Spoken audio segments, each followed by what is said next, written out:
Mobile ही जीवन है। पहले हम फैमिली लव की बात करते थे, आज हम सेल्फ लव की बात करते हैं। अरे इसकी तो 7.5 चल रही है आज, मतलब डर लगता है यार। डर क्यों लगता है? क्योंकि हमें अपने पूर्व जन्म नहीं पता ना। अक्सर आपने सुना है लोगों कहते हुए कि राहु आ गया और मेरा बंटा आधार हो गया। ये पर्सनल ईयर कैसे निकालते हैं कि यार 20 साल पहले कहाँ थी न्यूमरोलॉजी, 20 साल पहले कहाँ था ज्योतिष, 20 साल पहले कहाँ था वास्तु। एग्जाम्पल दे रहा हूँ कि 7 नंबर वालों को फाइनेंस मिनिस्टर क्यों बोला जाता है। हर चीज हमारे वेदा से है। वेदा से अलग अलग आविष्कार हुए हैं। 2025 में कैसा रहेगा? इन लोगों के अंदर सबसे बड़ी कला होती है अपना काम निकलवाने का तरीका। ये उनकी केयर से ज्यादा अपना नुकसान कर लेते हैं। क्या करना चाहिए 2 नंबर वाले को, मूड स्विंग्स को थोड़ा मैनेज कर सके? 3 नंबर बृहस्पति जी थे, जो कि देवताओं के गुरु थे। ये दानवों के गुरु हैं। आज के इस पॉडकास्ट के जो हमारे मेहमान हैं वो है अखिल आर अग्रवाल जी। अखिल सर एक एस्ट्रोलॉजर है, एक टेडेक्स स्पीकर है, एक वास्तु कंसल्टेंट है और एक न्यूमरोलॉजिस्ट भी है। और इतना ही नहीं, ये एक रेकी ग्रैंड मास्टर भी है। आज के इस पॉडकास्ट में हमने इनसे कई मुद्दों पर बातें की है, खास करके जो प्रेडिक्शंस अभी 2025 आने वाला है ना, उसको लेकर के कि जो न्यूमरोलॉजी है वो कैसे काम करती है, जिसका नंबर 6 है, 5 है, 4 है, 2, 1 है, जो भी है, उन पर क्या प्रभाव पड़ने वाला है, उनका नेचर कैसा होता है, उनका बिलीफ कैसा होता है। और हाँ, इतना ही नहीं, आप अपने नाम को चेंज करके या अपने मोबाइल नंबर को चेंज करके आपके जीवन में जो समस्या अक्सर आती रहती है उससे आप कैसे निजात पा सकते हैं, इन सभी मुद्दों पर हमने बातें की है। तो चलिए स्वागत करते हैं अखिल आर अग्रवाल जी का इन हेल्दी पॉडकास्ट।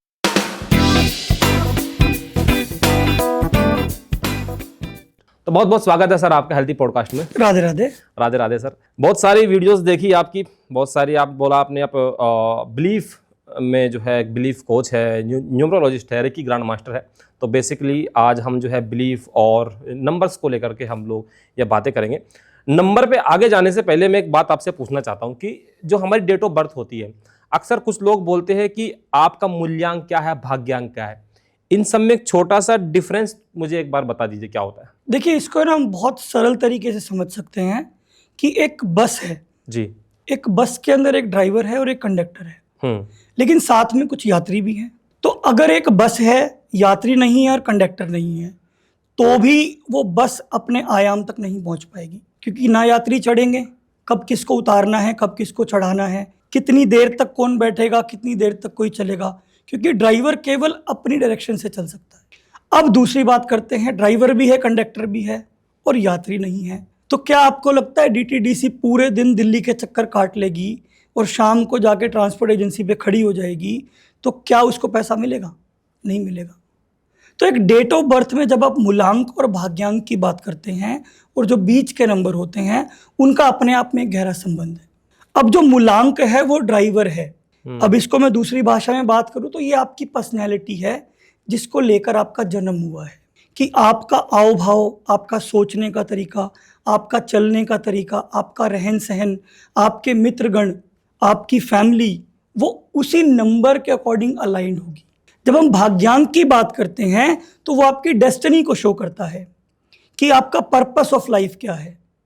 अब सपोज करो किसी का 6 नंबर डेट ऑफ बर्थ है जी, और जोड़ के भाग्यांक 5 नंबर आता है। तो जोड़ के मतलब जैसे कि date plus month plus year, इन सबको जोड़ जब के हम इन सबको टोटल करते हैं वो भाग्यांक होगा। तो इससे एक कंपाउंड नंबर आएगा आपका। हाँ। उस कंपाउंड नंबर को जब हम सिंगल नंबर में कन्वर्ट करेंगे तो वो आपका भाग्यांक हो जाएगा। ओके। वास्तव में क्या कहता है कि आप 6 नंबर की क्वालिटीज लेकर आपका जन्म हुआ है।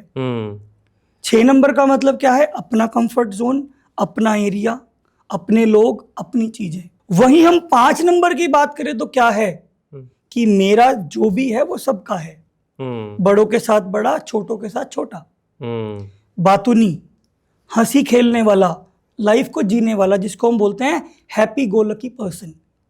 तो यानी कि अगर आप अपनी डेट ऑफ बर्थ का, किसी भी डेट ऑफ बर्थ का जस्ट समझना चाहें तो क्या है कि आप एक सीमित दायरे में अपने कंफर्ट जोन के साथ जन्मे हैं, लेकिन इस जन्म में आपको सबके साथ मिलकर चलना, उनके साथ खेलना, जिंदगी को हंसी मस्ती से लेना सीखना है। अगर आप ये काम करते हैं तो मतलब आपका लाइफ पर्पस फुलफिल्ड है। यदि आप ये काम नहीं करते हैं तो शायद कहीं ना कहीं आप फिर रिकारनेट होंगे, फिर ऐसे ही कॉम्बिनेशन लेंगे जब तक आप ये चीज सीख नहीं जाते। तो मूलांक का मतलब है कि आपकी पर्सनैलिटी, आप कैसे हैं, आपकी कैरेक्टरिस्टिक्स।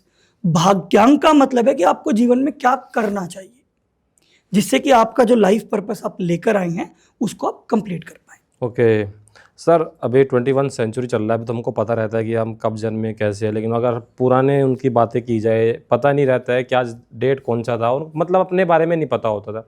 वो किस तरीके से जो आपने बताया उससे, या फिर उनका कुछ हो नहीं पाएगा? देखिए क्या होता था, ऋषि मुनियों ने ही ये विधा बनाई है, हम तो पढ़कर समझाने वाले हैं। ओके। हमने कोई आत्मजनित विद्या नहीं है हमारे पास ये। तो इसका जो उद्गम हुआ वो उद्गम भी ऐसे ही हुआ जब 100 लोगों के एक ही तरह के कैरेक्टरिस्टिक्स देखे गए और फिर उस कैरेक्टरिस्टिक्स को किसी प्लेनेट से मैच किया गया और जब उसके अंदर सिमिलैरिटी पाई गई तब उसको नंबर और प्लेनेट से कनेक्ट किया गया। अब ऐसे ही मान लीजिए आप आपकी फैमिली में कोई भी व्यक्ति हैं, जैसे आप कह रहे हैं जो बड़े बुजुर्ग लोग हैं जी, जो नंबर्स नहीं जानते अपना जी। लेकिन अगर आप थोड़ी सी ऑब्जर्वेशन करेंगे तो आपको उनके अंदर ऐसी कैरेक्टरिस्टिक्स दिख जाएंगी। अगर आप बहुत छोटा सा उदाहरण देखें तो 99 से पहले की जो जनरेशन थी वो हम की बात करती थी। हाँ। हम 5, हम 7 है, ऐसी मूवीज आती थी। ठीक है, आज क्या आ रही है, सारी मैं। ये हम और मैं से जो सफर तय हुआ जी। ये जब तक 9 नंबर था आपके ईयर के अंदर जी, तो आपके अंदर एक इंसानियत थी, एक मिलकर चलने का भाव था। सर 1919 समथिंग जो आप बात कर रहे हैं। ओके। जैसे ही 2000 क्रॉस हुआ है आप ऑब्जर्व कर सकते हैं 2000 के बाद जितनी भी जनरेशन है वो सिर्फ मैं पे लगी हुई है। पहले हम फैमिली लव की बात करते थे, आज हम सेल्फ लव की बात करते हैं। गलत दोनों ही नहीं है, दोनों सही है, लेकिन सेल्फ लव के साथ फैमिली लव भी होना चाहिए। आज हम अपने अपने में भाग रहे हैं। पहले न्यूक्लियर फैमिली नहीं, पहले जितने लोग फैमिली में होते थे उसको स्ट्रेंथ माना जाता था।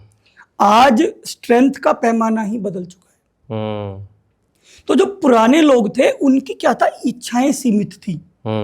रोटी कपड़ा मकान, उनकी कोई बड़ी इच्छाएं नहीं होती थी। बिल्कुल। तो इतने सरल साधन परमात्मा ने सभी को दिए हुए हैं, लेकिन जैसे जैसे हमारी जनरेशन इंप्रूव करती जा रही है, एरा बढ़ता जा रहा है, हमारी इच्छाओं का पैमाना बढ़ता जा रहा है।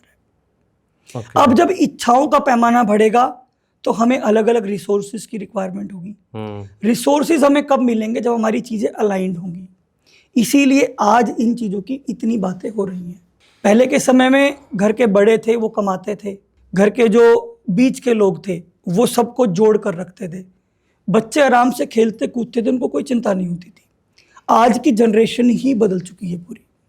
तो आज जितनी रिक्वायरमेंट इसकी हो गई है, शायद पहले इसकी इतनी रिक्वायरमेंट नहीं थी। ना हमने कभी लोगों को इतनी बातें करते भी सुना था। लोग कई बार कहते हैं कि यार 20 साल पहले कहाँ थी न्यूमरोलॉजी, 20 साल पहले कहाँ था ज्योतिष, 20 साल पहले कहाँ था वास्तु। तो मैंने भी उनको एक ही चीज पूछी, क्या 20 साल पहले आपका वर्ल्ड टूर करने की इच्छा होती थी? क्या 20 साल पहले आपको ऑडी कार की इच्छा होती थी? क्या 20 साल से पहले आपको 1000 गज के बंगलों की इच्छा होती थी? नहीं होती थी। उस समय क्या होता था, चाचा मामा ताऊओं के साथ समय बिताना, बिल्कुल खेलना, छुट्टी है तो नानी के घर जाना, अपने शहर में जो अच्छा खाना खाने की जगह वहाँ खाना खाया है, घूमाए। अगर घूमना भी है तो कभी हरिद्वार का ट्रिप लगा लिया, कभी वृंदावन का लगा लिया, कभी केदारनाथ का लगा लिया। पहले तो कोई नहीं बोलता था कि मुझे दुबई जाना है या मुझे किसी और कंट्री जाना है, लेकिन अब लोगों की इच्छाएं बढ़ गई। तो आवश्यकता जब भी होती है तो आविष्कार की जननी होती है। आविष्कार कब हो पाएगा, जिसका पहले कोई स्थिरता रही हो समाज में। ओके। तो नंबर्स तो जब से हैं, जब से सृष्टि है। अंकों का तो आज से चलन है नहीं। डेट ऑफ बर्थ पहले भी थी, डेट ऑफ बर्थ आज से 100 साल पहले भी थी। जन्म जब से हुआ है, अंक तो चल ही रहे हैं, चाहे वो तिथि के माध्यम से हो या चाहे हम जनरल कैलेंडर की बात कर लें। ओके।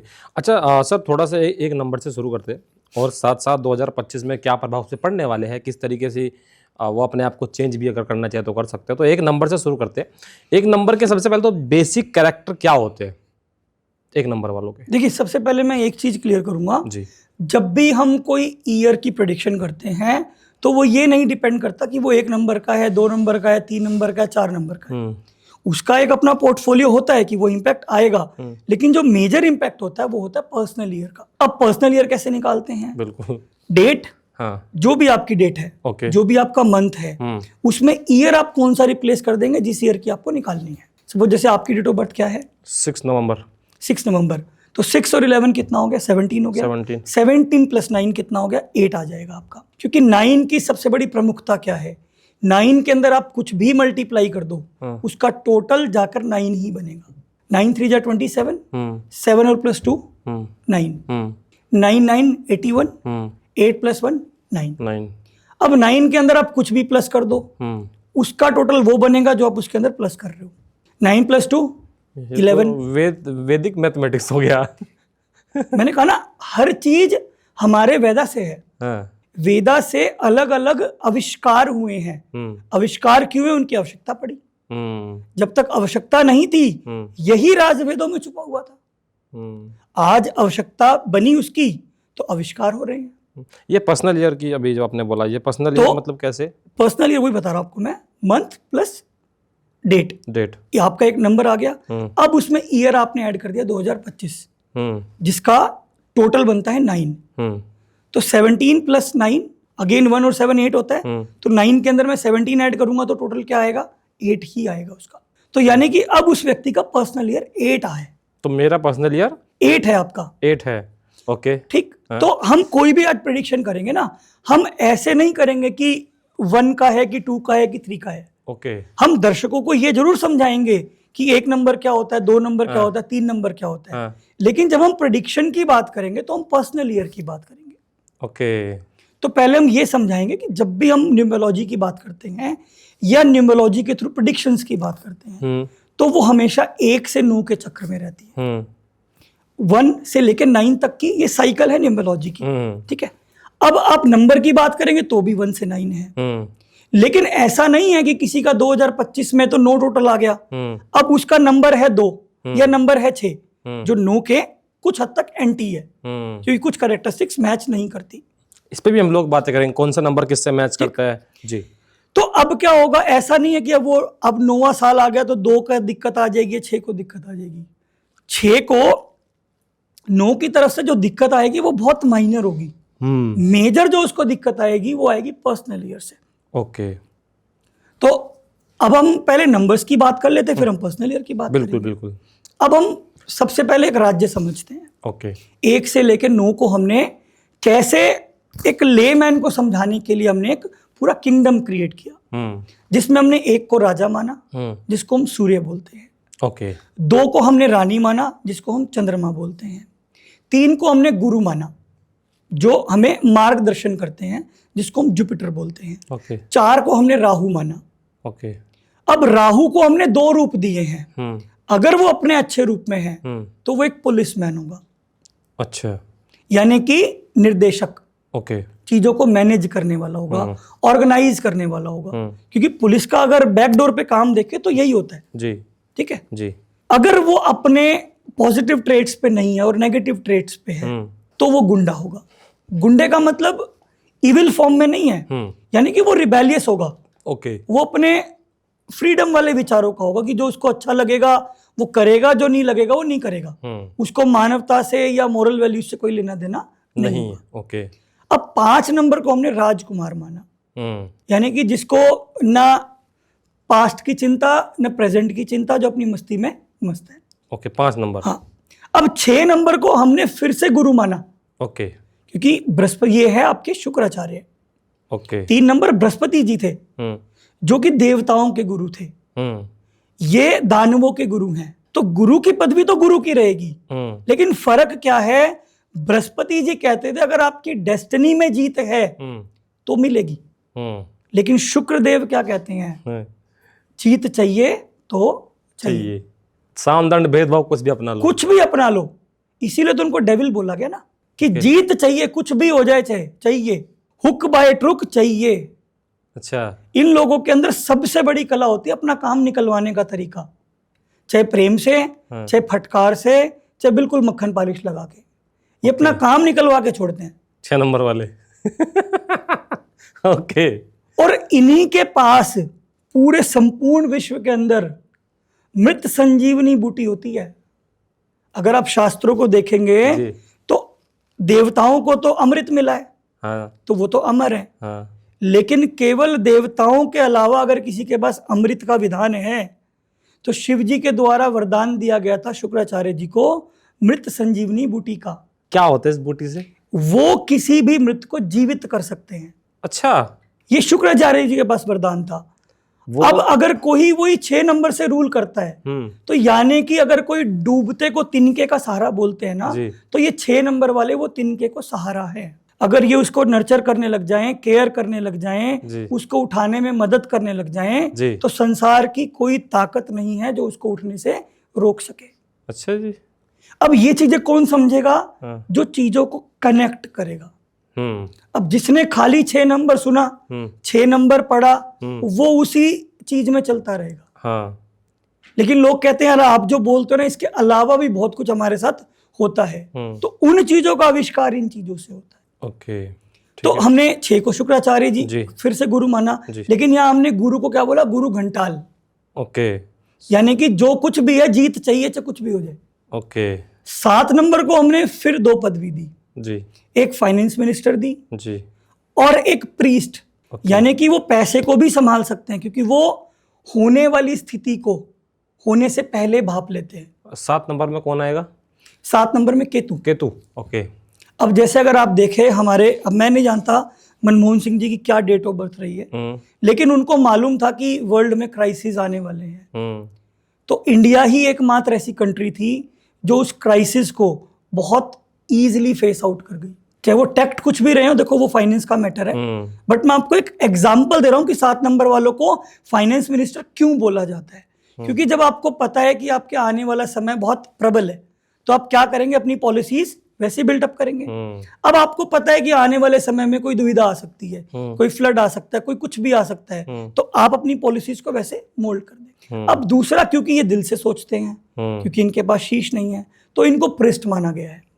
यानी कि जो मंडित में पुजारी जी हैं या जो अलग अलग धर्मों में जो धर्म के प्रचारक हैं, संत महात्मा। 8 नंबर को जज माना गया है। ओके। अब जज का काम क्या है? उसको मतलब नहीं है कि ये मेरा भाई है कि चाचा है। शनिदेव। शनिदेव। ओके। उनको न्यायाधीश क्यों बनाया गया? क्योंकि उनको किसी से कोई मतलब नहीं है।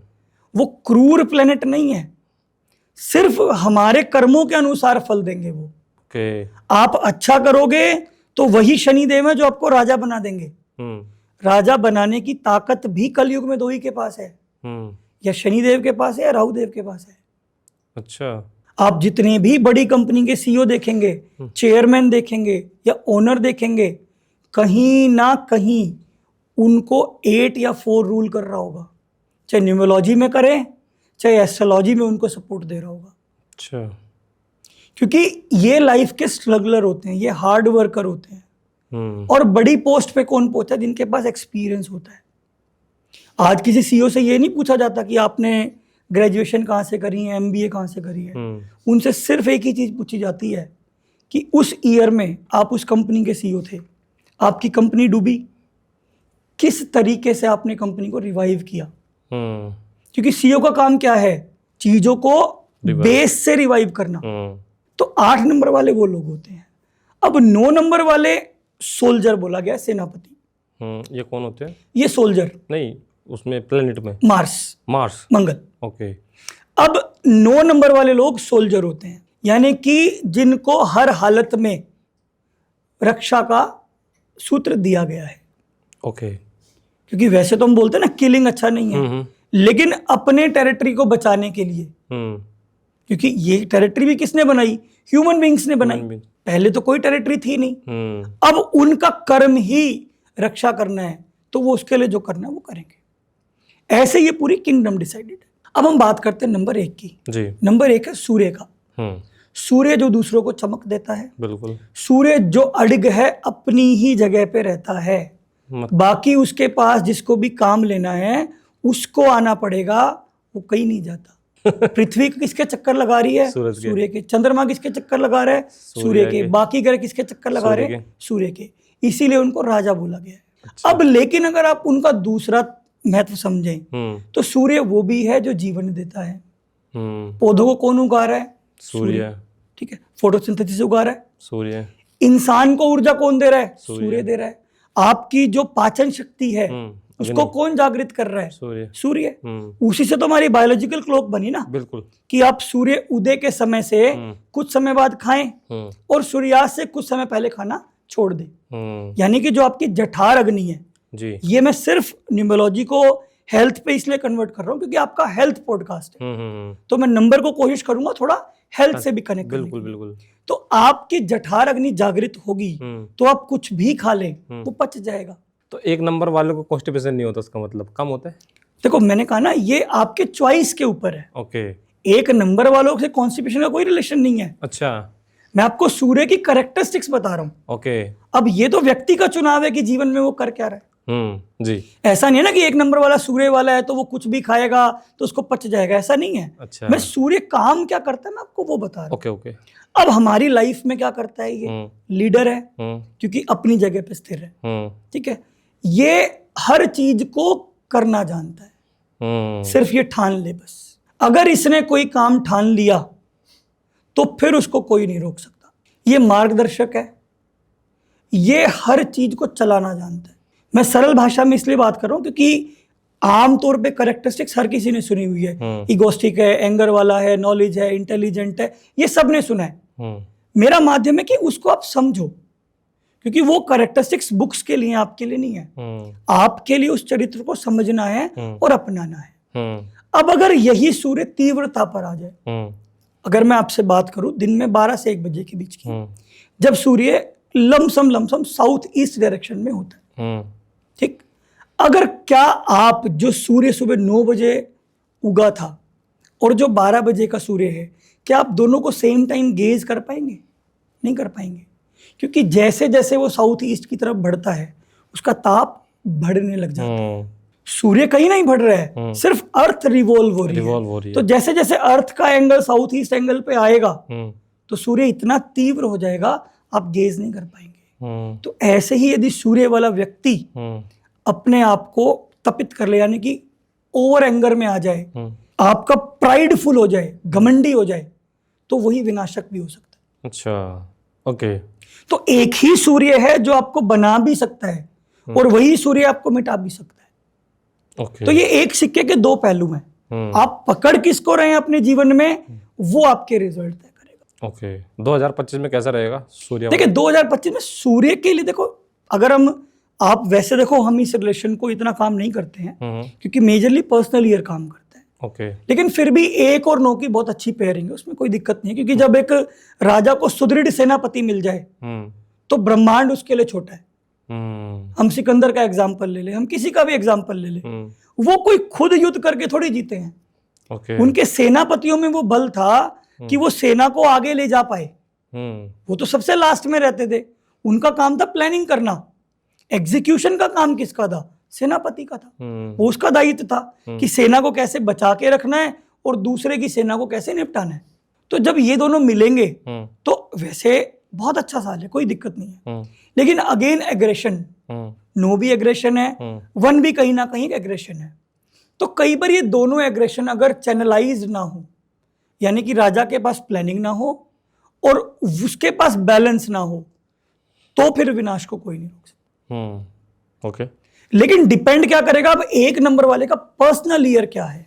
वो हम नंबरों की बात करते हैं, फिर हम पर्सनल ईयर की बात करेंगे। अब 2 चंद्रमा है, सौम्य प्लेनेट है, लेकिन क्या देखा है हमने, 15 दिन घटता है, 15 दिन बढ़ता है। तो यानी कि ऐसे व्यक्ति में सबसे बड़ी प्रमुखता क्या दिखेगी कि कुछ समय के लिए उसकी ऊर्जा डाउन जाएगी और कुछ अप जाएगी। अब जब ये डाउन अप होगा तो क्या होगा? मूड स्विंग्स होंगे। कभी आपके अंदर ऊर्जा आ रही है, आप वही काम कर पा रहे हो, कोई आपको बोल रहा है, आप खुशी खुशी कर रहे हो। अब वो 15 दिन आपकी ऊर्जा घट रही है, वही व्यक्ति है, वही काम बोल रहा है, लेकिन अब आपको इरिटेशन हो रही है क्योंकि अब आपकी एनर्जी अलाउ नहीं कर रही है। तो 2 नंबर वाले अगर खासियत देखें तो इनके अंदर मातृत्व होती है, मदर लव होता है, केयरिंग होती है, क्रिएटिविटी होती है।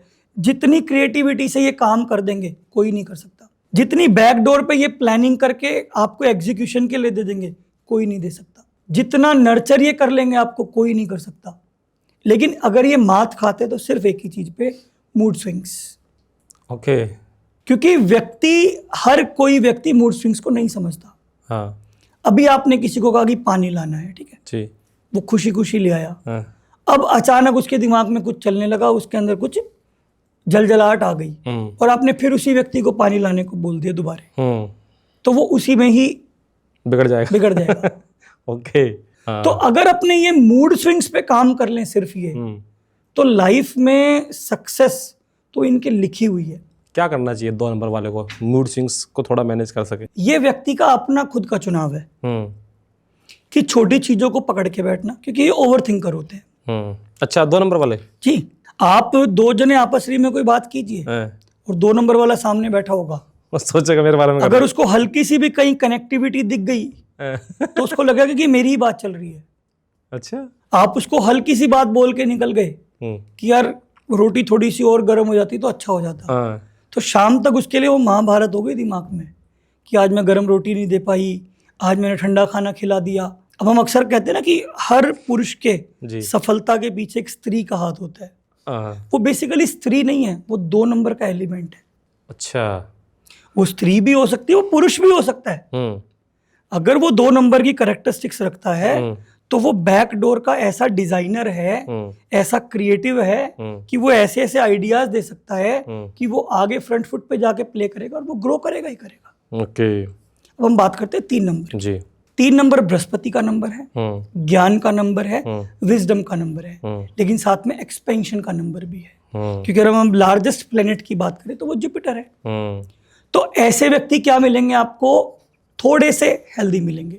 अच्छा। हेल्थ के पर्सपेक्टिव बात करता हूँ, जैसे जो 3 नंबर वाले हैं जी, या जो 12 नंबर वाले हैं या 21 नंबर वाले हैं या 30 नंबर वाले हैं, अगर वो 2 रोटी खाएंगे तो उनको 4 की ताकत आएगी। अच्छा। अब ऐसे में क्या होगा, उनके लिए हताशा कहाँ आती है हेल्थ के पॉइंट ऑफ व्यू से, कि उन्होंने एक कोई प्रोग्राम देखा कि 10 दिन में 10 किलो वजन घटाए, ठीक है। अब वो सोचेंगे यार अपन 10 किलो घटाएंगे, लेकिन उनका घटेगा 3 किलो और वही उनका कोई मित्र होगा जो 9 नंबर वाला होगा, 1 नंबर वाला होगा, वो वही 10 दिन में घटा जाएगा, क्योंकि बृहस्पति का काम है फैलना। तो आपकी जो फैट जनरेशन की पावर होती है वो थोड़ी डिफरेंट होती है, मतलब मोटे होते ज्यादा है। तो आपको पेशेंस रखना पड़ेगा। ऐसे नहीं कि आप पतले नहीं होगे, अच्छा, लेकिन आपको दूसरों से ज्यादा समय लगेगा। ओके। अब ऐसा व्यक्ति ज्ञानी है, अगर ये ना हो तो भी होगा। अच्छा। क्योंकि लोग आजकल ज्ञान को देखते हैं डिग्री से, और हमारा पैमाना ज्ञान को देखने का है कि आप जिस भी कार्य क्षेत्र में हैं, अगर आप उसकी जड़ जानते हैं तो आपसे बड़ा ज्ञानी कोई नहीं है। क्योंकि आपकी लाइफ जो क्रिएट करेगा वो आपका क्षेत्र करेगा। पड़ोसी क्या बिजनेस कर रहा है वो नहीं करेगा, लेकिन फिर भी ये जिस भी चीज को सीखेंगे जीवन में, ये तह तक सीखते हैं, ये ऊपर ऊपर से कुछ भी नहीं सीखते। आप इनसे बात करके देखिए, इनको हर उस चीज की नॉलेज होगी जिससे कनेक्ट भी नहीं होंगे। तो अच्छा, मैंने जो अपनी लाइफ में इनको नाम दिया है, मैंने इनको गूगल प्लेटफॉर्म बोला है 3 नंबर को, कि इनके अंदर हर चीज की कुछ ना कुछ आपको इंसाइट्स मिल जाएंगे। ओके। क्योंकि इनके अंदर ना क्यूरियोसिटी रहती है, हाँ, हर चीज को जानना, उसको परखना, और जो इनको क्लिक कर जाए उसको फिर ये कंप्लीट जान के छोड़ दे। ओके। अब ऐसा व्यक्ति जो सीखा है और वही जीवन में कर रहा है, तो उसको तरक्की पाने से नहीं रोक सकता कोई भी, ये लिखित है। अच्छा। ऐसा व्यक्ति कब परेशान होता है? अब मान लो की तो उसने इंजीनियरिंग, बैठा है वो ग्रोसरी स्टोर पे डिग्री किस चीज की है? इंजीनियरिंग की। हाँ। कर क्या रहा है? दालचीनी बेच रहा है। हाँ। फिर वो क्या कहता है कि यार मेरे दोस्त ने भी इंजीनियरिंग करी थी, हाँ, वो आज 4 करोड़ महीने का पैकेज कमा रहा है, हाँ, मैं यहाँ 10-20 लाख रुपए पे टिका हूँ। हाँ। अब वो चुनाव किसका था? उस व्यक्ति का था। ओके। अगर शायद वो इंजीनियरिंग करके किसी कंपनी में इंजीनियर बन जाता, या आजकल तो कंसल्टेंसी फर्म के भी बहुत ऑप्शन है, भी बहुत से लोग हैं कि हम किसी के अंडर काम नहीं करना, तो भाई अपनी कंसल्टेंसी ऑन कर लो। अगर आप अपनी डिग्री के अनुसार चलोगे तो कोई भी रोकने वाला नहीं है। ओके। तो हम 4 नंबर की बात करते हैं।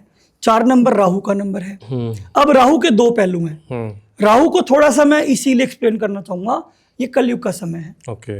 ये मटेरियलिस्टिक वर्ल्ड है, त्याग अपनी जगह है, लेकिन ये कंज्यूम करने का समय है। क्योंकि पहले के समय में सेब 4 होते थे, खाने वाले 50। अब सेब 50 है, खाने वाले 4। जब 4 सेब थे, खाने वाले 50 थे, उस समय सेक्रीफाइस करना एक समझदारी थी, एक आत्मीयता थी।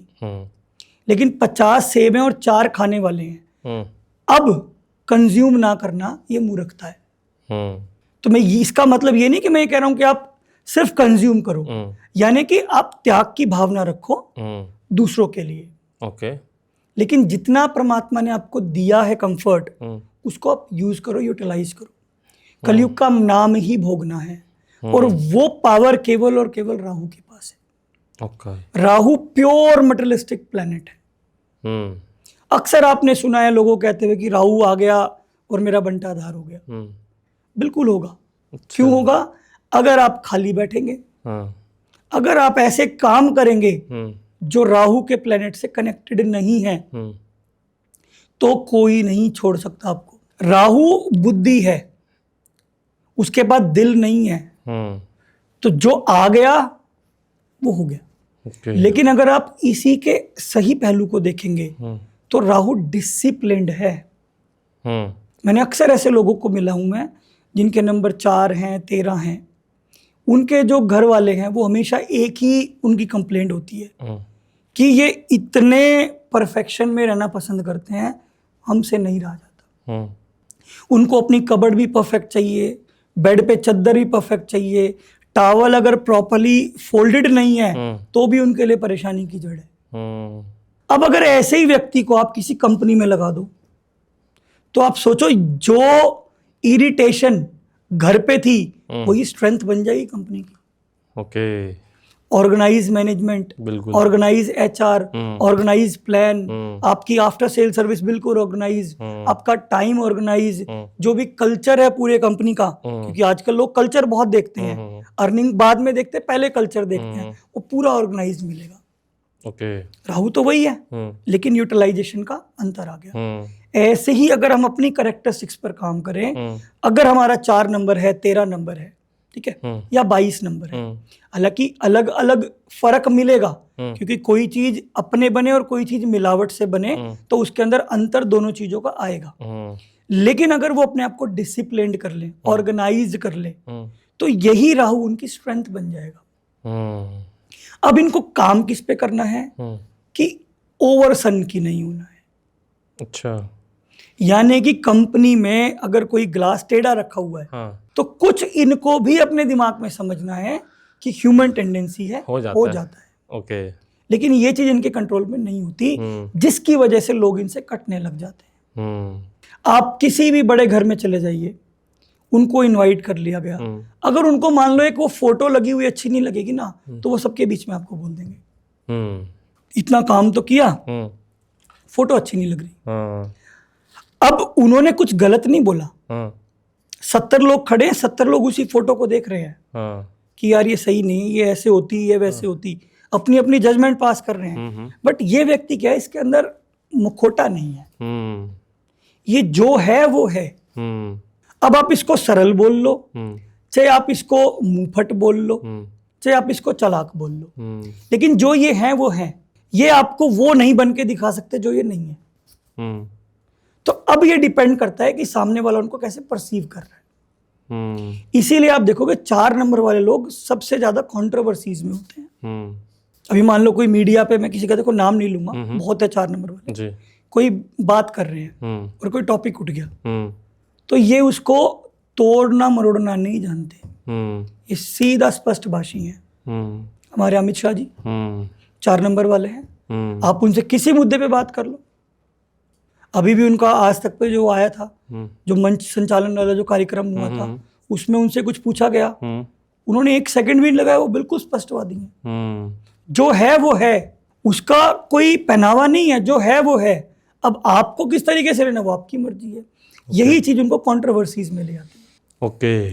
तो उनकी लर्निंग क्या होती है कि थोड़ा सा तोल मोल के बोलना, जिसके पीछे हमने कबीरदास जी का दोहा भी सुना है जी। बोली एक अमोल है जो कोई बोली जाने, बोली एक अमोल है जो कोई बोली जाने, हिये तराजू तोल के तब मुख बाहर आने। अब इसका कहने का मतलब क्या है, आप बोलो जो आपको बोलना है, लेकिन थोड़ा सा उसको अपने अंदर तराजू में तोल लो कि हम उसको कितना हार्श बोल रहे हैं, सामने वाले को वो कितना इम्पैक्ट करेगा। आप वही शब्दों का प्रयोग करो लेकिन थोड़ा सरल भाव में करो ताकि वो व्यक्ति उसको पचा भी जाए, आपका काम भी हो जाए। तो अगर ये व्यक्ति इस दोहे को अपने जीवन में उतार लेते हैं तो शायद मैं नहीं समझता इनको कोई कंट्रोवर्सीज का सामना करना पड़ेगा। इनके लिए सक्सेस तो लिखित है, हार्डवर्क करना पड़ेगा। ऐसा नहीं है कि इनको घर बैठे मिलेगा। बहुत से ऐसे लोग होते हैं जिन्हें घर बैठे भी मिलता है क्योंकि उनके घर वाले और बहुत लॉन्ग फैमिली होती है, वो काम कर रहे होते हैं तो वो अपने एंजॉय कर रहे हैं। लेकिन इनको मेहनत करनी पड़ेगी तो मिलेगा। ओके। अब 5 नंबर पे आते हैं जी। हम राजकुमार की बात करते हैं। अब एक बच्चे का मन कैसा है? बहुत चंचल। वो मैकडी के सामने जाएगा तो उसको भूख लगाएगी, डोमिनोज के सामने जाएगा तो उसको भूख लगाएगी, कैंडी की शॉप मिल गई तो कैंडी में भूख लगाएगी उसको। लेकिन आप अगर एक बच्चे को नोटिस करोगे, वो मान लो अगर लेट के थोड़ा सा टेढ़ा मेढ़ा होके खाना खा रहा है, ये नहीं कह रहा कि वो खाना सही है, मैं आपको एक प्रकृति समझा रहा हूँ, और आपने उसको बोला नहीं तू आलती पालती मार के बैठ के खा, तो आप देखोगे तुरंत उसके चेहरे के भाव बदल जाएंगे। अब ऐसे ही 5 नंबर वाले व्यक्ति को यदि आप उसके फ्रीडम से नहीं जीने देते, अपनी रूल्स पॉलिसीज लगाते हैं, अब जैसे ही मान लो जो इनका भाव है ना वो बहुत जल्दी परिवर्तित होता है। ओके। तो 5 नंबर वालों को वर्सेटाइल बोला गया है। ओके। कि अगर ये बड़ों के साथ बैठेंगे तो बड़ों के भाव में हो जाएंगे, उनसे हंसी मस्ती बातें करने लग जाएंगे, आपको पता ही नहीं चलेगा उन दोनों में फर्क। ये बच्चों में बैठेंगे तो वैसे ही हो जाएंगे और अपनी एज वालों के साथ बैठेंगे तो वैसे ही हो जाएंगे। ओके। ये वो लोग हैं जो सबसे बड़े मीडिएशन का काम कर सकते हैं।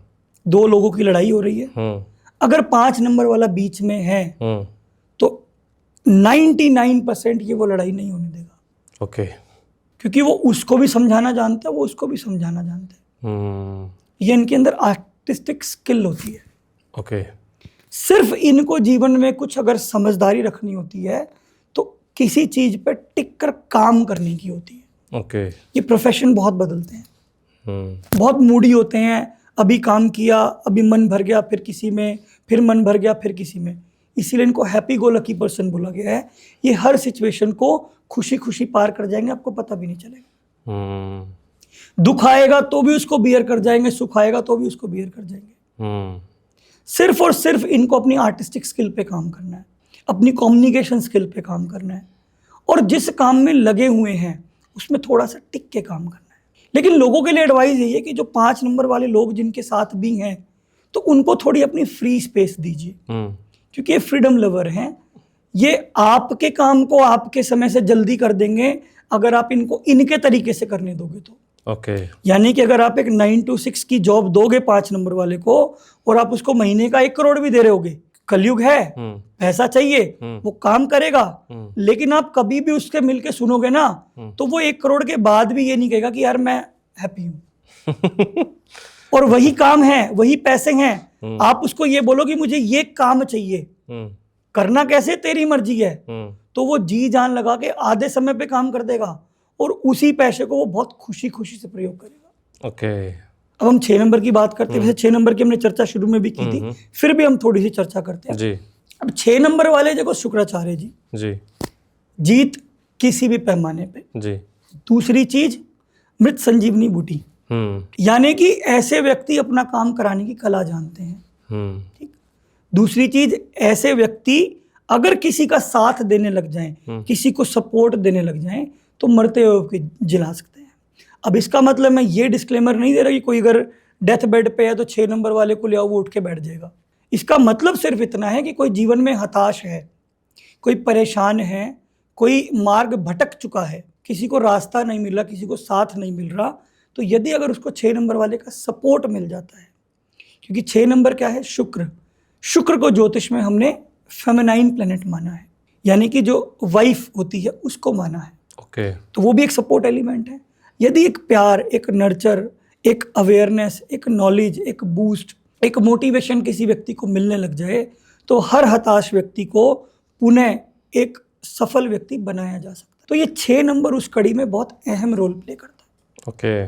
लेकिन इनकी समस्या सिर्फ और सिर्फ होती है अपना कंफर्ट जोन, कि ये अपने कंफर्ट जोन में इतना खो जाते हैं कि ये जिंदगी को कहते हैं कि यार मेरे को तो यही चाहिए, बाकी जिसके है ऐसी तैसी। ओके। कहने का मतलब अगर ये अपने कंफर्ट जोन को थोड़ा थोड़ा छोड़ने लग जाए, मैं ये नहीं कहता कि always come complete out of comfort zone, लेकिन उसको बैलेंस कर लें कि आप अपनी जिंदगी भी जी सकें और दूसरों की जिंदगी भी जी सकें, तो ये अपने जीवन में बहुत अच्छा करते हैं। अब इनकी समस्या क्या आती है, ये टू मच केयरिंग होते हैं। अच्छा, हाँ। और जब अधिकता किसी चीज की होती है तो वो कहीं ना कहीं ऐसे परिणाम लाती है जो हमारे लिए तो सही है लेकिन किसी दूसरे के लिए हो सकता है वो विपरीत हो। अब ये किसी मान लो फैमिली की केयर करते हैं, फैमिली मेंबर की केयर करते हैं, ये उनकी केयर से ज्यादा अपना नुकसान कर लेते हैं। वो अपने घर में खा रहे हैं, वो सो रहे हैं, वो पढ़ रहे हैं, 6 नंबर वाला ऑफिस में बैठा हुआ है, अरे यार उसने खाना खाया क्या, अरे वो ट्यूशन गया क्या, होता है, वो ट्यूशन से आ गया क्या, 2-3 बार फोन भी कर देंगे बीच में, आपका नंबर है, ठीक है। अब हो क्या रहा है, वो व्यक्ति अपनी जिंदगी जी रहा है आराम से, परेशान कौन है, 6 नंबर वाला, क्योंकि उसके सोचने या कहने से ना वहां कुछ बदल रहा ना कुछ हो रहा। तो अगर ये व्यक्ति थोड़ा सा ये समझने लग जाए कि किस चीज के ऊपर ओवर केयर दिखानी है, किस चीज के ऊपर केयर दिखानी है, या किस चीज के ऊपर किसी को स्वतंत्र करना है।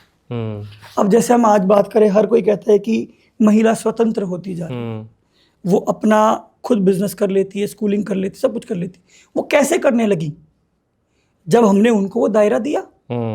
अगर आज भी उनको पहले की तरह कैद कर कर रखा जाता तो क्या आपको वो चीजें दिखती, नहीं दिखती। तो ऐसे लोगों को थोड़ा सा ये समझना चाहिए कि हर लोगों की अपनी एक स्वतंत्रता होती है, अपनी एक स्पेस है, थोड़ा उसको उड़ने दिया जाए, लेकिन ऑब्जर्वेशन के साथ। यानी कि मान लीजिए एक पिता का अगर 6 नंबर है और बेटा है किसी और नंबर का, तो पिता को सिर्फ इतना चाहिए कि उसको थोड़ा सा अपने आप चलने दे। 6 नंबर वाला क्या करेगा कि ऐसे ऐसे ऐसे ऐसे चलना है, यहां घूमना है, यू टर्न लेना और फिर वापसी यहां आना है। अब ऐसे में क्या होगा, वो व्यक्ति जो बच्चा है वो केवल वो यू टर्न जानता होगा, जीवन में left turn, right turn, straight turn कोई नहीं जानेगा वो। तो अगर उस बच्चे को थोड़ा सा खुला छोड़ दिया जाए कि बेटा यहां से अपने को वहां जाना है, चॉइस तुम्हारी कि तुम्हें कैसे पहुंचना है, और 6 नंबर वाला पीछे से वॉचर रहे कि अगर ये कहीं गलत मुड़ रहा है तो मैं इसको आगाह कर दूं, कहीं ये रुक गया है, ज्यादा समय लगा रहा है तो मैं इसको आगाह कर दूं, या ये जहां पहुंचना था वहां नहीं पहुंच पाया है तो मैं इसको आगाह कर दूं। तो वही केयर है ना, वरदान बन जाएगी। ओके, केयर वही है, लेकिन एक जगह वो बंदिश बन रही है कि यार इसने तो दुखी कर दिया मेरे को, और एक वही केयर है कि हाँ वो मेरे साथ है। ठीक ठीक, ये अंतर। ओके। 7 नंबर केतु का नंबर, अब जिसके पास धड़ नहीं है, केवल हृदय है, तो ऐसा व्यक्ति दिल से सोचता है। ओके। अब दिल से सोचने वालों के साथ में सबसे बड़ी समस्या क्या आती है कि वो दिल से सोचते हैं, उनको ना तो अच्छा बुरा पता, ना उनको बनावटीपन पता, उनके लिए सभी व्यक्ति समान हैं, अच्छे हैं, दिल के साफ हैं, प्रेम पूर्वक वाले हैं, लेकिन अंदर कौन क्या है कोई नहीं जानता। तो ऐसे व्यक्ति क्या करते हैं, बहुत जल्दी किसी के क्लोज आ जाते हैं। ओके। और जैसे ही वो क्लोज आते हैं वो ओपन बुक बन जाते हैं। नहीं तो 7 नंबर को दूर से कोई भी नहीं समझ सकता, अच्छा, कि उसका व्यक्तित्व क्या होगा। लेकिन अगर वो आपके नजदीक आ गया तो फिर वो ओपन बुक है। ओके। और कई बार वो ओपन बुक में कुछ ऐसे सीक्रेट्स भी होते हैं जो हर किसी के जीवन में, बिल्कुल वही सीक्रेट्स उनको बैक स्टेपिंग देते हैं। यानी भी जिस भी व्यक्ति के आगे वो पूरा खुल जाएंगे, अपनी सारी परिस्थितियों का बयान कर देंगे, अपने आप का बयान कर देंगे, अपनी कमजोरी का बयान कर देंगे, तो व्यक्ति उनका फायदा उठाने लग जाते हैं, उनको डोरमैट बनाने लग जाते हैं। लेकिन इनकी सबसे बड़ी परेशानी क्या है, ये डोरमैट बनने के बाद भी उनको राम राम करते हैं। इतने अच्छे क्योंकि ये व्यक्ति जिसके साथ जुड़ जाते हैं ये जल्दी से छोड़ नहीं पाते। और अगर इन्होंने छोड़ दिया तो कोई ताकत नहीं है जो दोबारा जोड़ दे। अच्छा। तो इनके जीवन में आप कभी भी देखेंगे ना तो ये कहते हैं कि यार मेरे को चीटिंग्स बहुत मिली है। उस चीटिंग से क्या होता है, जो दिल है ना ये पत्थर का बनने लग जाता है। और जब ये पत्थर के बनने लग जाते हैं ना तो ये अपनी रियलिटी खो देते हैं। ओके। और जब ये व्यक्ति रियलिटी खोता है ना फिर वो डिप्रेसिव हो जाएगा, उदास हो जाएगा, वो जिंदगी से हताश होने लग जाता है। और यही व्यक्ति 7 नंबर वाला अगर मेडिटेशन करे, अपने इंट्यूशंस पे काम करे, अपने क्रिएटिविटी पे काम करे, तो MF हुसैन जैसे जो पेंटर हैं वो नाम भी बन सकते हैं। ओके, इनके अंदर वो कलात्मक शक्ति होती है। 7 नंबर सिर्फ ये जो इनके अंदर आवाज आती है जी। उसको समझ कर परख कर समझना शुरू कर दे बस। ओके, 8 नंबर 8 नंबर जी। जज शनिदेव शनिदेव जी। अब शनिदेव हर कोई कहता है यार बुरा है बुरा है बुरा है। हाँ, मैं सिर्फ इतना कहता हूं कि यदि अगर आपने जाने अनजाने में किसी का दिल नहीं दुखाया, किसी को चोट नहीं पहुंचाई, तो शनिदेव आपका कुछ नहीं करेंगे। ओके, न्याय के क्योंकि देवता। यही शनिदेव हैं जिनके 7.5 में हाँ हमारे माननीय प्रधानमंत्री जी मोदी जी प्रधानमंत्री बने। श्रीमती इंदिरा गांधी जी अपने 7.5 में ही प्रधानमंत्री बनी है। तो इतनी जो 7.5 हम लोग बोलते हैं ना, इससे इतना खतर मतलब एक आदमी ये कांप एक्स्ट्रा जाता है। रिस्पॉन्सिबिलिटी है। अरे इसकी तो 7.5 चल रही है आज, मतलब डर लगता है रे यार। डर क्यों मतलब, लगता है? क्योंकि हमें अपने पूर्व जन्म नहीं पता ना। अच्छा, तो 7.5 हम क्या कहते हैं यार, हमने तो किसी का दिल नहीं दुखाया, हमने किसी को चोट नहीं पहुंचाई। लेकिन जब हम कर्मों की बात करते हैं तो उसमें एक संचित कर्म भी आते हैं, फिर प्रारब्ध आता है, फिर क्रियमान आता है। अब संचित कर्म जो है, जो आप पिछले जन्मों से लेके आ रहे हो, अब उस पोटली के अंदर क्या है वो तो आप नहीं जानते ना। अब उस पोटली में से एक अंश आप इस जन्म में लेके आए हो जो आपका प्रारब्ध है, संपूर्ण नहीं है, वो भी सिर्फ प्रारब्ध है। प्रारब्ध का मतलब है कि आप सपोज करो 50 किलो गेहूं ले आए बाजार से, घर में तो डेली 2 किलो प्रयोग होगा, 5 किलो प्रयोग होगा, तो आपने 5 किलो उसमें से निकाल के किचन में रख दिया। ओके, अब जो 50 किलो है वो है आपका संचित। अब उसके अंदर सुरसरी भी हो सकती है, उसके अंदर मोटा अनाज भी हो सकता है, उसके अंदर कोई और वस्तु भी हो सकती है। अभी आपको तो नहीं मालूम, जब तक आप उसको छानोगे नहीं, चेक नहीं करोगे, आपको नहीं मालूम ठीक कि मार्केट में क्या आ गया क्या नहीं आया। अब जो 5 किलो आया है, अब आप उसको छानोगे, पीसोगे, आटे के रूप में प्रयोग करोगे। ये है प्रारब्ध। 7.5 जो ये हर इंसान के उसमें आती है? देखिए सबके में आएगी। ओके, ठीक, तो अगर व्यक्ति के संचित में बुरे कर्म हैं तो ये जो 7.5 है ये आपको उसका परिणाम देगी। उसमें क्या करना चाहिए इंसान को? देखो, जब भी 7.5 आती है ना जी, तो हम सबसे पहले व्यक्ति को एक ही चीज बोलते हैं कि आप हनुमान जी को पकड़ लीजिए। ओके, जितना आप हनुमान जी की शरण में रहेंगे, जितना आप उनकी पूजा करेंगे जी। अब इसमें लोग क्या समझते हैं, हनुमान चालीसा पढ़ना, बजरंग बाण पढ़ना, हनुमान जी के मंदिर जाना। लेकिन अगर आपको किसी डाइटी की ब्लेसिंग्स चाहिए ना तो आपको उसके मार्ग पर चलना पड़ता है। ओके, हनुमान जी का मार्ग क्या था? लव, सर्व एंड फूड, यानी कि प्यार बांटो, लोगों की मदद करो और भूखे को भोजन खिलाओ। ओके, तो 7.5 में यदि आप अपने कर्मों पे काम करने लग जाते हो कि लोगों में प्यार बांटने लग जाते हो, लोगों का ध्यान रखने लग जाते हो, गरीब लोगों की सेवा करने लग जाते हो, तो वही 7.5 के परिणाम। मैं कभी भी किसी परिणाम के लिए ये नहीं कहता कि वो खत्म हो जाएंगे, लेकिन वो ऐसे स्थान पर आ जाएंगे कि आपको आएंगे, आपके ऊपर इम्पैक्ट होगा और चले जाएंगे, आपको पता भी नहीं चलेगा। ओके, जैसे हवा का झोंका आता है। परेशान कौन होगा? जो कुछ भी नहीं करेगा और सिर्फ ये जपेगा 7.5 आ गई शनि, ये करेंगे, 7.5 आ गई शनि, ये करेंगे। यानी कि अगर आप अपनी मदद करते हैं 7.5 में तो शनिदेव भी आपकी मदद करेंगे। ओके, क्योंकि अगर हम जज का एग्जाम्पल देखें तो जज कौन है? उसको मतलब नहीं है कि ये व्यक्ति कौन है और वो व्यक्ति कौन है, वो उसके सबूत देखता है, वो उसके सबूत देखता है। जिसकी प्रमुखता मिलती है, एक दोषी है और एक गुनह है। डन। ये न्याय का प्रावधान है। जी। यही कर्मों का प्रावधान है। अब मान लो आपने बुरे कर्म कर रखे, ठीक है, अब आपने इस जन्म में उसके विपरीत में अच्छे कर्म बढ़ा दिए, तो शनिदेव क्या करेंगे? आईपीसीसी की धारा तो वही है ना, लेकिन उस धारा में अलग अलग प्रावधान है ना, कि किसी में 500 का जुर्माना है, उसी में 6 महीने की सजा भी है और उसी के अंदर 3 साल की सजा भी है। सजा का प्रावधान है वो तो मिलेगा, लेकिन ऐसा भी तो हो सकता है ना, अगर आप अपने कर्म अच्छे कर ले तो 600 रुपए में बात बन जाए आपकी। ओके, तो ऐसे शनिदेव काम करते हैं। ओके, 9 नंबर मंगल का नंबर है। अब सोल्जर का काम क्या है? रक्षा करना, ठीक है। अब रक्षा वो घर की भी हो सकती है, रक्षा देश की भी हो सकती है, रक्षा किसी और कार्य के लिए भी हो सकती है। अब 9 नंबर वाले व्यक्ति थोड़े से आत्मीय होते हैं, गुस्से वाले होते हैं, उसूलवादी होते हैं, लेकिन दिल बड़ा निर्मल होता है इनका। ये नारियल की तरह होते हैं, जो बाहर से सख्त और अंदर से नर्म।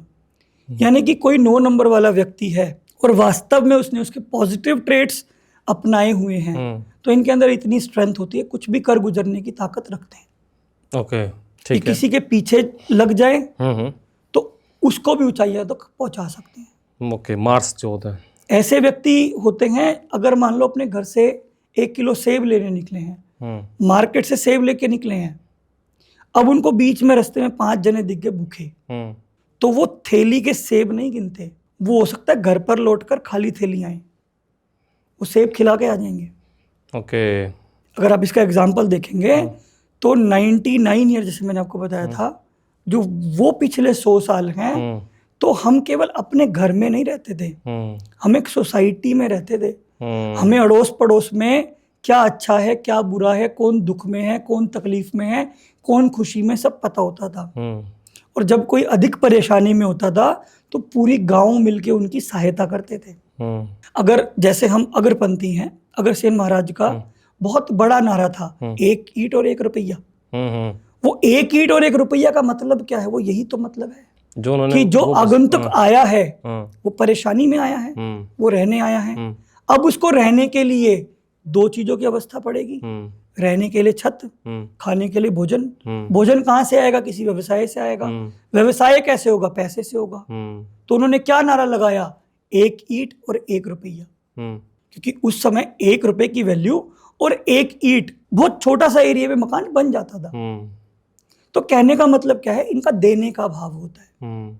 तो वो नारा क्या समझाता है कि ये लोगों की मदद करते हैं। ये है 9 नंबर। अभी अग्रेसिव भी होते हैं, इगोस्टिक भी होते हैं, थोड़ा सा रफ टोकर होते हैं। ओके। क्योंकि जो इनके दिल में है वो मुंह पे है। ओके। ये जो अभी आपने बताया ना कि जो अगर प्रिडिक्शन करना है तो क्या देखा जाता है? Personal year. Personal year. ये पर्सनल ईयर कैसे निकालते हैं? ठीक है, पर्सनली मैंने पहले ही बताया, मैं फिर भी आपको बताता हूँ। Date plus month, okay, plus में वो ईयर ऐड होगा जिस ईयर की आपको प्रिडिक्शन करनी है। जैसे मान लीजिए आज हम 2025 की बात कर रहे हैं, तो आपकी डेट मान लीजिए 6 है जी, प्लस 11 है। 11 जी, 1 + 1 जोड़ेंगे, अभी हम बोलेंगे 6 प्लस 11 17, ठीक, प्लस 2025 जिसका टोटल 9 है जी। आप चाहे अलग अलग जोड़ लीजिए चाहे एक साथ जोड़ लीजिए, उसका जो सम आएगा वो एक ही आएगा। कहने का मतलब आप 6 + 1 + 1 करेंगे तो क्या हुआ? 8 आया।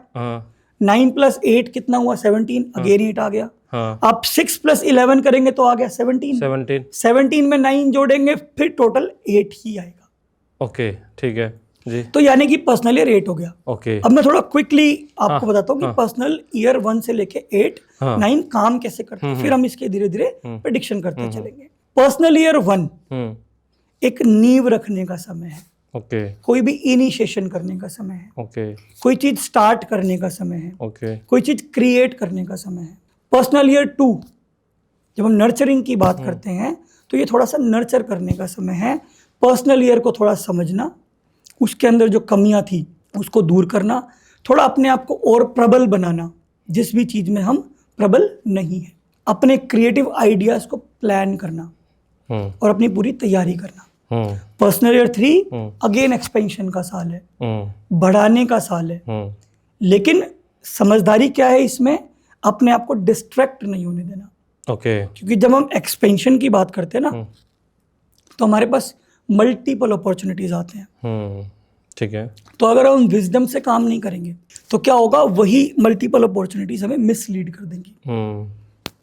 अब पर्सनल ईयर 4, क्योंकि ईयर 4 जैसी आएगा तो वह राहु की बात होगी। ओके। अब यहाँ राहु अच्छा बुरा नहीं देखा जाएगा, ओके। राहु के चरित्र को समझा जाएगा। ओके। पर्सनल ईयर 4 कहता है चीजों को ऑर्गेनाइज करो, मैनेज करो। क्योंकि आपने मान लो कोई कंपनी स्टार्ट की, आपने उसके अंदर एनालिसिस की, अब आपने उसकी फ्रेंचाइजीज खोल दी, अब उस फ्रेंचाइजीज को ऑर्गेनाइज भी करना पड़ेगा, मैनेज भी करना पड़ेगा ताकि टाइम तक मटेरियल पहुंचे, आपकी कलेक्शन हो, पेमेंट, सारी चीजें हैं। तो ये पर्सनल ईयर 4 कहता है सब चीजों को ऑर्गेनाइज करो, मैनेज करो, प्लान करो और एक्शन लो जी। अब फिर again personal year 5, personal year 5 फिर मरकरी वाली कैरेक्टरिस्टिक्स, यानी कि वर्सेटाइल है। ये वो समय है, इस समय आपके जीवन में एक बहुत बड़ा चेंज आने वाला है। हम्म। अब चेंज किस पे डिपेंड करेगा? आपके अपने प्लान ऑफ एक्शन पे, ठीक है। आपकी थॉट फॉर्म्स पे, आपकी वाइब्रेशन पे, आपकी फ्रिक्वेंसी पे। ठीक है। अगर आप सही मार्ग पर हैं तो बढ़ोतरी की तरफ आएगा, जी। सही मार्ग पर नहीं है तो आपको पीछे घसीट देगा। ठीक है। चेंज आना डेफिनेट है। ओके। ठीक है। फिर हम बात करें पर्सनल ईयर 6 की। अगेन ये थोड़ा केयरिंग का साल है। थोड़ा फैमिली को केयर दो, थोड़ा अपने कंफर्ट जोन से बाहर रहो, ओके। प्लानिंग करो, चीजों को नर्चर करो, समझो और बढ़ो। ठीक है। Personal year 7। जी। अब ये जो 7 पर्सनल ईयर है ना, ये कहता है आत्मचिंतन, कि ये ऐसा समय है, इसमें ज्यादा बड़े एक्शंस प्लान मत करो। पहले किए गए जो एक्शन है उस पर मंथन करो। ठीक है। जब आप मंथन करते हैं, जब समुद्र मंथन हुआ तो अलग अलग चीजें जी, निकली, जी। अलग अलग अमृत निकले, अलग अलग कलश निकले। तो ऐसे ही जब आप अपने विचारों पे मंथन करते हो जी। तो आप कुछ नया लेके आते हो, जी। कुछ इनोवेटिव लेके आते हो, कोई नई रिसर्च लेके आते हो। ठीक है। अब पर्सनल ईयर 8 का कहता है कि जो आपने 1 से लेके 7 तक काम किया है उसको समझो, ओके। उसमें जो गलतियां की हैं उसको सुधारो, प्लानिंग करो, हर चीज को सूझबूझ से। अब सैटर्न क्या है, बहुत स्लो प्लेनेट है, तो पर्सनल ईयर 8 क्या बोलता है, अपनी स्पीड को थोड़ी स्लो करो, ओके। अपने मोमेंटम को स्लो करो, हर कदम फूक फूक कर रखो। ओके।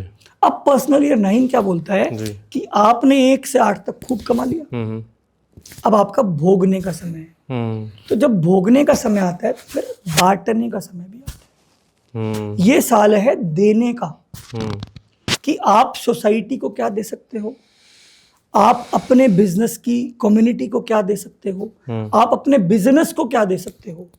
और दूसरा पहलू इसका है अपने आने वाले पर्सनल ईयर 1 के लिए प्लानिंग बनाने। ओके। ऐसे पर्सनल ईयर की साइकिल काम करती है और इसी से ही प्रेडिक्शन की जाती है। ओके। अच्छा सर, जाते जाते ना मैं कुछ एक जो नंबर होते हैं ना, अक्सर नाम होते हैं, तो नाम में लोग क्या करते हैं कि अपने नाम की स्पेलिंग जो है न्यूमरोलॉजी के अनुसार चेंज कर देते हैं, किसी में AA, TT, या जिसमें ऋतिक है तो उसने H लगवाया, कुछ ऐसा है। तो थोड़ा सा बस 5 मिनट में वो उसके बारे में थोड़ा बताइए, ऐसा लोग करते क्यों है, इसका इम्पैक्ट क्या पड़ता है? मैं पहले 2 मिनट क्विकली ये जरूर बता देता हूँ, हमारा जो मेन पर्पस प्रेडिक्शन का था जी। पहले वो मैं प्रेडिक्शन बता देता हूँ। अच्छा, ओके, हाँ हाँ प्लीज। 2025 के लिए जिसका पर्सनल ईयर 1 होगा जी। अब उसके लिए क्या है, एक नई अपॉर्चुनिटी है। ओके। पिछले 9 साल उसके कैसे गए हैं, यदि अगर वो उसको पकड़ के बैठेगा तो वो अपॉर्चुनिटी खो देगा। ओके। ये साल उसका अपॉर्चुनिटी गेन करने का है। तो जो भी मौका है, जो भी प्लानिंग है, जो भी इच्छा है करने की, लेट्स स्टार्ट। ओके। अब अगर मान लो किसी का 2025 में पर्सनल ईयर 2 आ गया, तो उसको क्या करना है, जो पर्सनल ईयर 1 में उसको रिजल्ट मिले, या तो हो सकता है उसके प्लान ऑफ एक्शन से अलाइंड हो, रिजल्ट पूरे हो गए हों या कम हो, लेकिन दोनों ही सूरतों में ग्रोथ तो अभी भी है। हाँ। तो ये जानना कि आगे कैसे ग्रो करेंगे। ओके। उसके लिए हमारे पास क्या कम है, मशीनरी कम है, टेक्निकल स्किल कम है, सॉफ्टवेयर स्किल कम है, हाँ। या कोई और एडिशनल नॉलेज गेन करनी है, तो ये उसका साल है। अब पर्सनल ईयर 3, अब आपने अपने आप को पूरा पावर पैक्ट कर लिया। पर्सनल ईयर 1 में आपने स्टार्ट किया, 2 में आपने अपनी सारी स्किल डेवलप कर ली, ये कूदने का साल है। ओके। अपने जो भी विचार हैं, जो भी क्रिएटिविटी है, जस्ट स्प्रेड इट आउट। अपने काम को जितना बढ़ा सकते हो आप बढ़ाओ। हर चीज डिपेंड करेगी आपके पर्सनल ईयर 1 पे आपने स्टार्ट क्या लिया। ओके। अगर स्टार्ट ही नहीं लिया तो फिर 3 कुछ भी नहीं करेगा। अब पर्सनल ईयर 4 आ गया, आपने सब कुछ बढ़ा भी लिया, अब उसको ऑर्गेनाइज भी करना है, मैनेज भी करना है। हाँ। नहीं तो क्या होगा, आज मान लो मेरे क्लाइंट बढ़ते जाए बढ़ते जाए बढ़ते जाए, कोई ऑर्गेनाइजेशन नहीं है, कोई मैनेजमेंट नहीं है, तो एक टाइम पे क्या होगा, मैं हाथ खड़े कर दूंगा कि यार अपने से नहीं हो पाएगा। बिल्कुल। तो उस चीज को मैनेज करना जरूरी है। तो जिस किसी का 2025 में पर्सनल ईयर 4 आ रहा है, तो उसको अपनी लाइफ में सबसे पहले तो क्या, डिसिप्लिन स्टार्ट करना है, ऑर्गेनाइजेशन स्टार्ट करनी, चीजों को ऑर्गेनाइज करना है। ओके। अब पर्सनल ईयर 5 आ गया, तो be ready for the change. Okay. आपकी जिंदगी में बदलाव आएगा, उस बदलाव को आपको कैसे लेना है वो आप पर निर्भर करता है। ठीक है। अपने आप को वर्सेटाइल बनाना है, लेकिन एनर्जी गलत जगह वेस्ट नहीं करनी है। क्योंकि जब दिमाग तेज गति में होता है ना, तो वो भागता है, फिर वो अच्छा बुरा नहीं देखता। तो वो विजडम आपको अपने अंदर रखनी है। तो आप पर्सनल ईयर 5 अगर आपका है तो आप सक्सीड कर जाएंगे। अब पर्सनल ईयर 6 अगेन थोड़ा सा फैमिली की केयर। फैमिली का मतलब खाली यहाँ पर अपनी फैमिली नहीं है।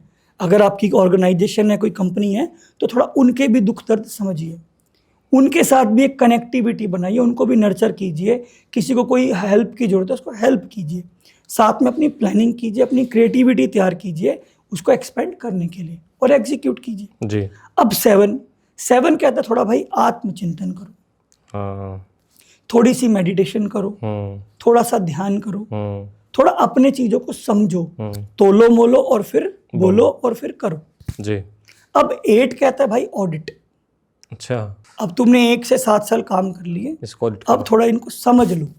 आपका कोई व्यापार है, ठीक है, और आप टैली का प्रयोग नहीं कर रहे हैं, अकाउंट्स बना ही नहीं रहे हैं, तो आपको साल के एंड में यही नहीं पता लगेगा आपका प्रॉफिट क्या होगा, लॉस क्या होगा, कुछ भी नहीं समझ में आएगा। तो ऐसे ही 8 कहता है थोड़ा सा तोलो कि आपने इतने अच्छे कर्म करे, इतने आपके अच्छे कर्म नहीं हो पाए, किसी भी सूरत में नहीं हो पाए, कोई जान करके नहीं करता। तो अब उसको आपको क्या करना है, अच्छे कर्म करके उस चीज को वापस लाना। यानी कि अगर बिजनेसमैन का एग्जांपल लें तो आपने कोई रैशनल डिसीजन ले लिया, ठीक, और सडनली कोविड आ गया, अब आपका वो डिसीजन क्या हो गया, फेल हो गया। तो अब आपको उसके इन आउट को समझना है और फिर से चीजों को बिल्डअप करना है। ठीक है। अब 9 ईयर जो है, जो 2025 है, जो कि यूनिवर्सल ईयर है, अगर कोई उसकी प्रेडिक्शन करेगा तो विदाउट पर्सनल ईयर प्रेडिक्शन नहीं कर सकता। मैं 2025 में ये बता सकता हूं कि ये साल देश साल के लिए कैसा रहेगा या सभी के लिए कैसा रहेगा। किसी पर्टिकुलर पर्सन की प्रेडिक्शन विदाउट पर्सनल ईयर नहीं हो सकती। ओके। तो 2025 क्या है, मंगल का साल है, कंप्लीशन का साल है। तो अगर 8 साल किसी कंट्री ने अच्छी पॉलिसीज बनाई हैं, अच्छे टूर पैकेजेस निकाले हैं, तो उनकी कंट्री में क्या होगा, ट्रैवल बढ़ जाएगा। ठीक है। किसी ने अगर युद्ध ही युद्ध किए हैं तो हो सकता है उसका निर्णायक मोड़ ले ले कोई, ठीक जी। अब मान लो कोई कम्युनिटी है, कोई लोग हैं जिन्होंने खूब अच्छा काम किया है, तो अब उनको फल भी मिलेगा। लेकिन किसी ने अगर बुरा काम किया है तो उसको वो फल भी मिलेगा। तो 9 ईयर जो 2025 है वो कंप्लीशन का साल है। उसको ना आप अच्छे के तराजू पे तोल सकते, ना बुरे के तराजू पे तोल सकते, क्योंकि किसी बिल्डिंग की मजबूती उसकी नींव पर निर्भर करती है। तो अगर आपने नींव सुदृढ़ रखी है तो कितने ही तूफान आ जाए, बिल्डिंग वहीं की वहीं रहेगी। छोटी मोटी चोट फेट जीवन का तरीका है। ओके। लेकिन अगर आपकी नींव में दम नहीं है और आप सोच रहे हो कि तूफान आ जाए और मेरी बिल्डिंग के कुछ ना हो, तो वो संभव नहीं है। तो 2025 एक ऐसा साल है जो कि थोड़ा सा अनसर्टेन है। ठीक है। ओवरऑल अच्छा रहेगा जी अगर आपकी भावनाएं अच्छी हैं। इसमें मैं सिर्फ एक ही चीज ऐड करूंगा, आप कोई उपाय करे, कुछ करे, जो आप करते रहें जी। मैं एक छोटी सी ब्लेसिंग पेयर बता रहा हूँ जी जी। आपसे भी रिक्वेस्ट करूंगा, एक बार आईज क्लोज कर लीजिए प्लीज। और सबसे पहले जी आप ईश्वर को धन्यवाद कीजिए जी, और उनसे कनेक्ट होइए जी, जिस भी धर्म में हो, जिस किसी को भी आप मानते हैं जी। और सर्वप्रथम अपने परिवार को विजुलाइज कीजिए जी, आपके जितने भी अपने हैं, दोस्त हैं, यार हैं जी, और उनको मन से ब्लेसिंग्स दीजिए जी कि ईश्वर करे आप सभी खुश रहें जी, आनंद में रहें जी, स्वस्थ रहें जी, आपकी सभी परेशानियां दूर हों जी, आपके सभी जी जो भी आपकी इच्छाएं हैं, आशाएं हैं, मंशाएं हैं, जो आपके हित में है, जो समाज के हित में है, वो सभी पूर्ण हो और ये सभी वरदान आज और अभी से फलित हों। अब ऐसे ही अपनी सोसाइटी को, स्टेट को विजुलाइज कीजिए जी, और यही भाव जी कि हे ईश्वर जी सभी खुश रहें जी, स्वस्थ रहें जी, आनंद में रहें, सभी को धन धान्य की प्राप्ति हो, सभी की दुख दुविधाएं दूर हों जी, सभी सुरक्षित रहें जी, और सभी की सभी इच्छाएं जी पूर्ति हो जी।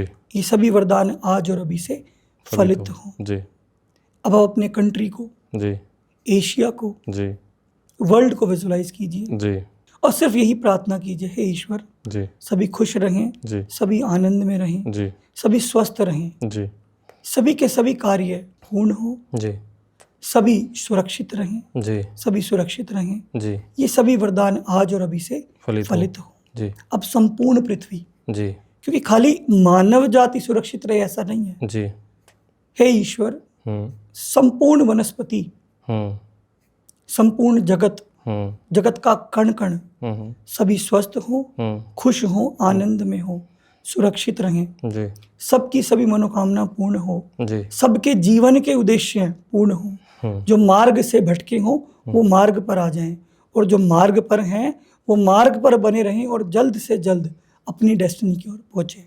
जी वो सुरक्षित रहें और ईश्वर का प्रेम सभी को मिले। जी ये सभी वरदान आज और अभी इसी वक्त से फलित हों, जी। फलित हों, फलित हों। जी तो मैं नहीं समझता, अगर आप ये ब्लेसिंग्स प्रेयर करते हैं ना, 9वां साल देने का है 2025, जी गिविंग का है। आप वो चीज दे रहे हैं जो आपकी है, जी ये आपको किसी से लेनी नहीं पड़ रही है। जी इसके लिए मुझे कोई ये नहीं कह सकता कि मेरे पास पैसे नहीं है, समय नहीं है। आप रात को सोने से पहले या सुबह उठने से पहले, जैसे आप उठते हैं तुरंत जी। बैठ के मात्र 10 मिनट अगर आप ये करने लग जाएं, जी तो आप 1 महीने के अपने अंदर जीवन के अंदर ऐसे चमत्कार और ऐसे परिणाम देखेंगे आप सोच भी नहीं सकते। ओके। कहते हैं ना कि आप दिल से इच्छा करो पूरी जी। कायनात आपको मिलाती है। उसका संदर्भ ही यही है कि जब आप दुआएं दे रहे हो, ठीक, मैं अपने परिवार को दे रहा हूँ, जी सोसाइटी को दे रहा हूँ, कंट्री को दे रहा हूँ, फिर पूरे ग्लोब को दे रहा हूँ, तो ऐसे ही सभी क्या करेंगे, अपने को देंगे, अपने परिवार को देंगे। तो जब वो सोसाइटी का नाम लेंगे तो आप आ जाओगे, कंट्री का नाम लेंगे तो आप आ जाओगे, पृथ्वी का नाम लेंगे तो आप आ जाओगे।